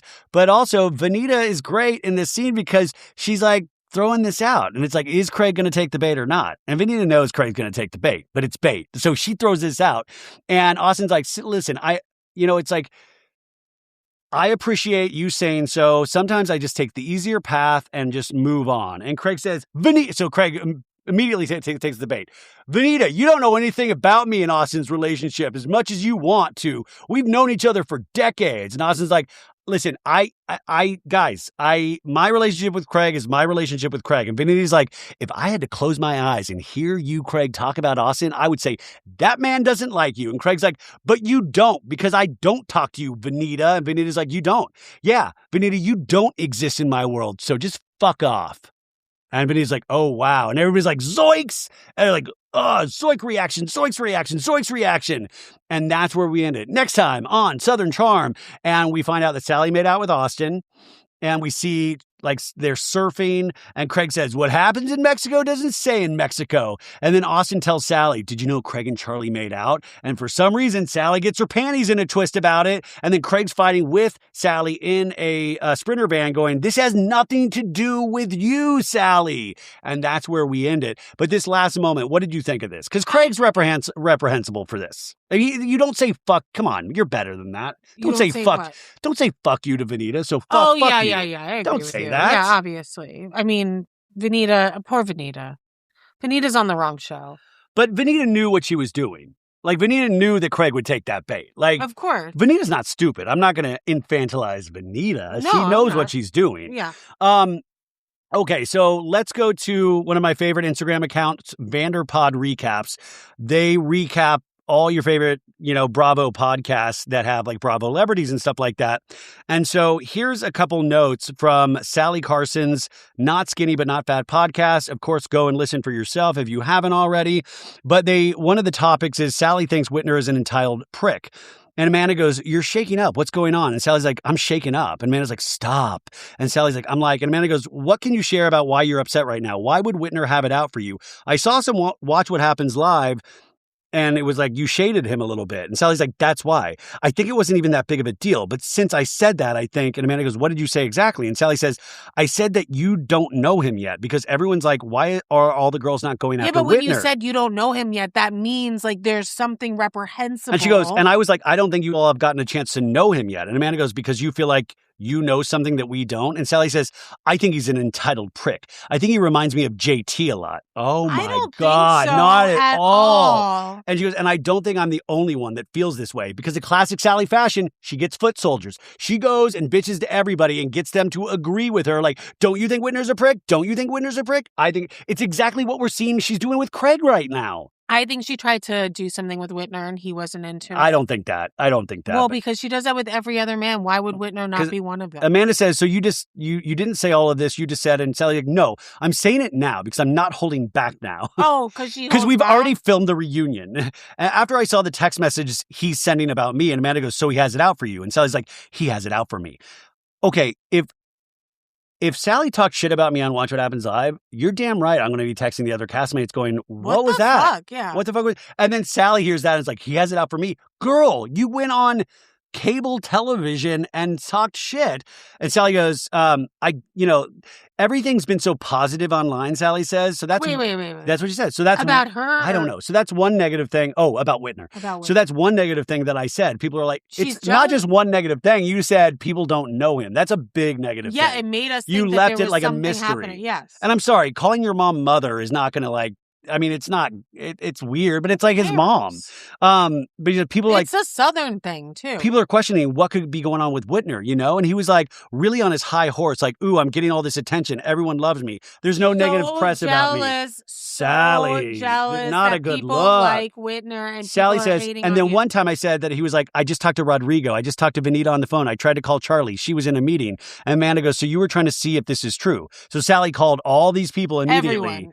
And Bonita said it's 100% true. Bonita was like, he called me. And Amanda goes, what? So why didn't anybody tell you? And Salley goes, I don't know. That's why I'm like, I'm in the dark. I'm like, okay, this is weird. So they didn't run and tell Salley that Whitner called and was offended by her comment on Watch What Happens Live, which he should have been offended by. Like, can we live in the real world? I just beg people to live in the real world. Seriously. Like, why are you then reframing this? Like, this is gaslighting, guys. This is weird. And I don't know why Amanda didn't. I think Amanda's just trying to figure it out. And I love Amanda. Amanda says, so he called her, but she was not going to say. But Amanda doesn't go after people the way she probably should. Like, because I wouldn't either. I wouldn't either. I wish you would a little bit. Like, I wish you she gives good interviews. She gives good interviews. Push back a little bit. No, you can't in those situations. Yes, you can. No. Anyways, Salley says, yeah, I mean, she was like, I'm not bothered by this. I don't want to be in the middle of this, basically. That's what Bonita said. So that's why she didn't call me, because she was like, it's nothing. I have real shit going on, you know? And Amanda goes, okay, so this is a fucking turn. I didn't think. And Salley goes, I didn't either. I got the text on the way, like literally in the car on the way there.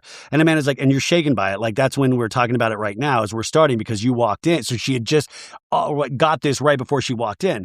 And Sally's like, it's like, I'm just shaken up extremely. I'm confused. We kind of made up at the reunion a little bit. Afterwards, I was like, look, I don't know why we're beefing. We don't really have anything against each other. So then to hear this now, I'm kind of just like, I thought we were good. And Amanda's like, so what's your plan of action?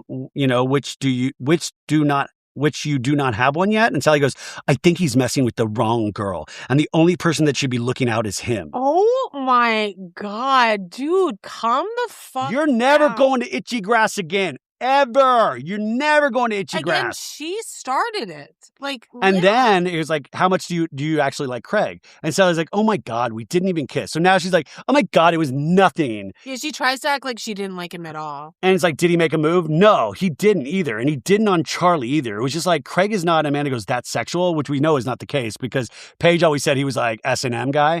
And Sally's like, no, Craig definitely gave friendship vibes the whole way through with both of us. So then why did you force the issue if he was giving I think so. Like, my liking to him was not that deep at all, and that made it look like I was so obsessed with him. But that's just not it. Made it look like you were obsessed with him. I'm losing my mind. And just by the fact, like, even after he said I don't like you and he's going after Charley, you seem even more obsessed with the situation. And then it says on the show, the friends were saying that you were trying to sabotage Charley and Craig because you were telling her that he said he thinks he's going to hurt her or something. And Sally's like, yeah, he's going to fall in love with her and blah blah blah. I heard that straight from Shep's mouth. I mean, he was like, can you believe? And Amanda's like, those boys gossip more than girls. And Sally's like, he's like, can you believe the ego on this guy? He said that Charley's going to fall in love with him and he's going to break her heart. And I was looking at him like, what if she does that to him? And like, he said it to multiple people. I think Austen and Whitner both confirmed it on Watch What Happens the other week. They were like, Shep 100% said that. So then I look like the bad guy, but I'm not going to tell my good friend, you know? guys, it's Shep. Like, you don't have to involve yourself at all. Like, we realize Shep's an unreliable narrator. Shep does this all the time. But Salley goes, Shep's the biggest. Shep told everyone about the rumor about Austen before telling Austen, pretty much everyone on the cast. I'm like, he calls me. He's like, hey, this was said, but like, do you think we should bring it up? I'm like, you're totally just trying to get someone to bring it up on camera and you don't want to be the one to do it. That's a valid point. Salley has a point there. They do try to get people to bring things up on camera. So you would say to the people that are saying she just wants to be famous, try to get on these shows, you would tell them, and Salley goes, I would say that all of these shows landed in my lap. Oh. And like, who the hell would not say yes? And then in regard to her job, Salley goes, it doesn't just land. You have to do a little bit more. you do have to do interview. Yeah, it doesn't just match. I mean, it doesn't now seeing how the process works a little bit. Yeah. Salley says, about her job says, I control a robot in spine surgery. She doesn't. Wait, let me read her comments first. I work hand in hand with the surgeon. I'm not scrubbed in or anything, but it's more of a guidance system. It's a robot. I went to college for retail management and fashion merchandising. Then my senior year, I couldn't change my major and I knew I wanted to be somewhere in healthcare. And I found medical sales college online. And my parents were like, it's not a college though. It's a 10-week course, 10 weeks. But she still did it. That's give her credit. Also, she doesn't control the robot, the doctor. She goes, my parents were like, this is a scam. You're not going. And like, I was a nanny. I was babysitting. I got a $15,000 personal loan out. I drove myself to Denver. I went to the school and it's the best thing I've ever done. I've had the same job since, and they're like, so you went to school for medical sales? And she goes, for medical sales. And I specialized in the spine when I was there. It was like an 8-week rush course. I just lived in Denver for 8 weeks, studied and learned the spine. Okay, it's 8 and then weeks. I put my name out there for jobs and someone called me. They were like, are you interested in spine and robotics? And I was like, that sounds cool. And Amanda goes, it's not sales at all. And Salley goes, I'm not really selling anything, no. And Amanda goes, you're in surgery. And she goes, yeah, I love it. And Amanda goes, is it daily? She goes, no, it's whenever, because surgeons will have clinic 2 to 3 times a week and then they operate 2 to 3 times a week. I'm only there when they need the robot or when they want the robot. It lives in the hospital. It's big. Oh, do you think Sally's ever fallen in love with the robot? I wonder if it's like a Wall-E kind of a thing. But if the robot doesn't like her back, and then I'm sorry, Salley. I just want to be friends. Fuck you, robot. And then she ruins the robot. She ruins the robot's reputation, talks shit about the robot to the doctors. So the doctors never want to use the robot again. Can you believe this robot working on your spine? This robot is horrible. I'm just worried about you, Dr. Phil. In that scenario, Dr. Phil was the spine surgeon. That was weird.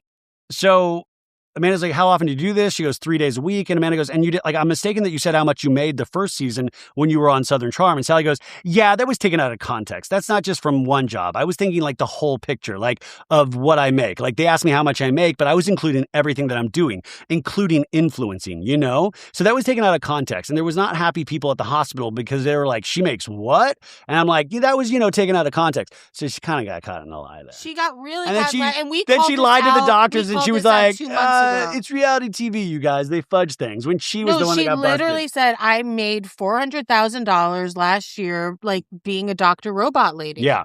And then Austen, about the Austen, Amanda goes, were you feeling him? And Sally's like, yeah, I'm still feeling him. And Amanda goes, oh, you're still feeling him? And she goes, yeah. And Amanda's like, Salley. And Sally's like, I know. I get giddy when I talk about him. And Amanda's like, are you guys a thing? And Sally's like, no. But he's like who I was literally in the Uber talking to on the way here. I was like crying. I was like crying on the phone to him. So she was crying about Whitner on the phone. Like, Austen, I need you right now. The robot's not answering. Oh my God, Whitner, he's tearing me apart. Like, she always needs a villain. She always needs somebody that's On the after show, she was like, Molly, you're like the best singer ever. You should sing at my wedding, at the Kroll wedding. Doesn't Salley Kroll sound so good? She literally was talking like this. Like, are you for real?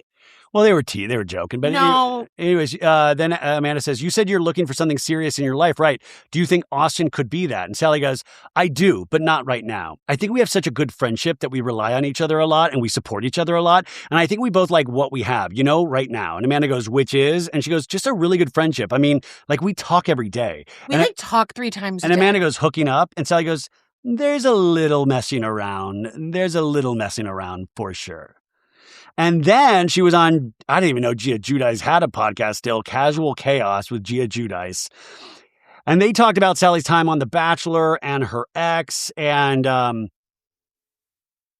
she was talking about being on working at Republic, but she talks about her broken engagement, and then The Bachelor caught wind of her story and what had happened. So they rushed the interview process, and I found myself on The Bachelor. I regretted it, left, found myself on Bachelor in Paradise because she didn't regret it that much because they asked me to come back and I was single and I was like, why not?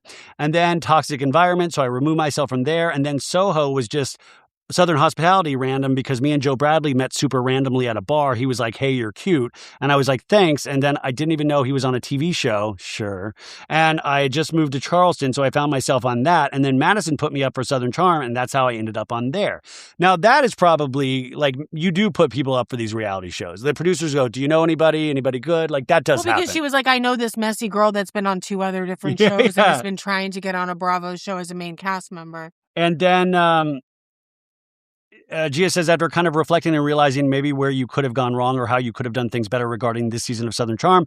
And Salley says, here's the thing. I don't regret anything I did. I mean, I definitely feel bad about some comments I made, especially when it comes to Audrey and Austen, because she's a really sweet girl, and I don't think she deserved that. And Salley goes, but also to my defense, I'm in a kitchen with my best girlfriend and 2 of my best gay friends. And I'm like, yeah, if he was single, I'd hook up with him. But I feel like that's normal girl chat. It's not. I don't think that's normal girl chat. I mean, maybe it is. No. I mean, for her, it's normal, you know? But it's like, what made you attracted to Austen on the trip? And she says, actually, I've always been attracted to Austen since I met him. There was like an article last year about how like I even said I vibe with Austen when someone asked me like Craig or Austen. And I was like, I vibe with Austen so much better. It's documented, you guys. That holds up in court. I didn't like Craig. Salley goes, it's his personality. I mean, and we both just love to yap too. So if either of us are going through something or we're mad at someone, we can talk on the phone for hours about it. 3 times a day. This is like junior high vibes. No, but she really is like. But by the way, high. maybe they're meant for each other. Like maybe they're. I mean, maybe I don't think so. But, you know, Austen. How about he goes, and it makes me feel better. And he's just very much like me. And we love to go out. We love to have a fun time. And we don't really like to argue. Is Charley still your best friend? And she goes, I mean, like Madison brings up, like she's like, you use that term best friend. You just let it fly. And I'm like, yeah, Madison's not an idiot. Yeah. And she's like, I probably shouldn't use the term best friend because when I think about my best friends, I have 6 solid girlfriends from college, and those are my freaking girls, and nothing could ever touch those are the best friends. So I maybe wouldn't say best friend. See, so she wouldn't say best friend about Charley. Where does your friendship lie now with Craig? She goes, Craig, he's one of my good friends. She goes, Craig's one of my good friends. I would call him a good friend, but I think that we definitely have our issues. Your issue is that you talk massive I mean, Craig lies. I'm sorry. I can't even. Like, this is We're almost done. We're almost done. No. I'm not saying to stop. I just, like, I can't. It's just, a lot. It's sociopathy. It really is. I feel like it's kind of like with him and Austen. I mean, not that deep, but we're just kind of like, why would you do that? Why would you say that? At the end of the day, we care about each other. I know that I could call him if I needed him for something, but I do wish he would check in a little bit more because I do feel sometimes he's only a friend when filming. Oh, Craig needs to check in a little bit more on because we're not talking 3 times a day. And then he kind of pops out of the blue and he's texting and calling me and he's like, how are you? How's your mental state and all this stuff? And I'm like, you're just calling me because the reunion is next week. But that's the only thing that I would love for him to do more is just check in and be more of a friend. Wouldn't you have scared somebody off of ever being your friend if you like spent a whole season bad-mouthing him to a girl he was trying to date? It also seems like he watched the show and was like, hey, are you okay? Like, this is really intense what I'm seeing. And Rebecca and everybody's strapping. Okay. For this next one. This is the final thing. Do you still have the chickens? I do not have my chickens. Gia goes, no, they're gone? No, they are gone. My mama took them to the farm. So they're living their best lives. Except for Popcorn. Popcorn died. He got eaten by a snake. The guy tried to cut the chicken out of the snake, but he didn't survive. Popcorn was the worst one. It was the one Craig picked out. And he named it. So Popcorn had to go. She didn't say I swear to fucking God it says that. And then it says they both laugh. So Popcorn had to go. Guys, she's the killer. She's the killer. Are you for real, Ryan? I did. Look at this. Guys, this is My heart is actually beating. I want to throw another plug for Vanderpod Recaps. They do truly the Lord's work about recapping these podcasts. So go follow them if you don't. This is shocking. Popcorn had to go. First of all, poor Pop. This podcast is done in Popcorn's memory. You know, it's like usually it's for my mom, but this one's for Popcorn. Like, let's do this one for Popcorn and for that poor snake. Also, like, the beginning was bad, saying, like, they went to the farm, like, that means they're dead. Like, you know what that means when everyone says that. But then she said popcorn had to go. Because that's the one Craig picked out. I know. I actually I don't even know what to say. What a somber note to end on. You guys have a great weekend. We'll be here all week. Weekend though for the traders and all that stuff. We'll be on Patreon as well. Patreon.com/SoBadIt'sGood. And if you like me, if you like Rebecca, consider giving us a 5-star review on Apple Podcasts and Spotify. That really does help. I mean, do that for How can you just go on with your speech right now? Like after because that? I'm just trying to get through this so I can get off this and just cry and just sob Guys, about popcorn. I need to lay down. Yeah, like, can you believe that? I knew you were gonna. That was that's the worst thing I've ever heard in my life. I've not been this affected since Schwartz did a funeral for Dog the Lizard. That was DAUG. disgusting and bullshit. This is real. If we don't have a funeral for popcorn, in fact, maybe we should do a funeral for popcorn because I don't think Salley gave. Maritza, can we do like in the arms of I don't an think angel? She listens. All right, well. We should do an popcorn arms of an angel. Rest in peace, popcorn. Yeah. R.I.P. Wow. Guys, try not to let this bring you down. I'm down. Salley, how dare you? Oh my God. Bye, you guys.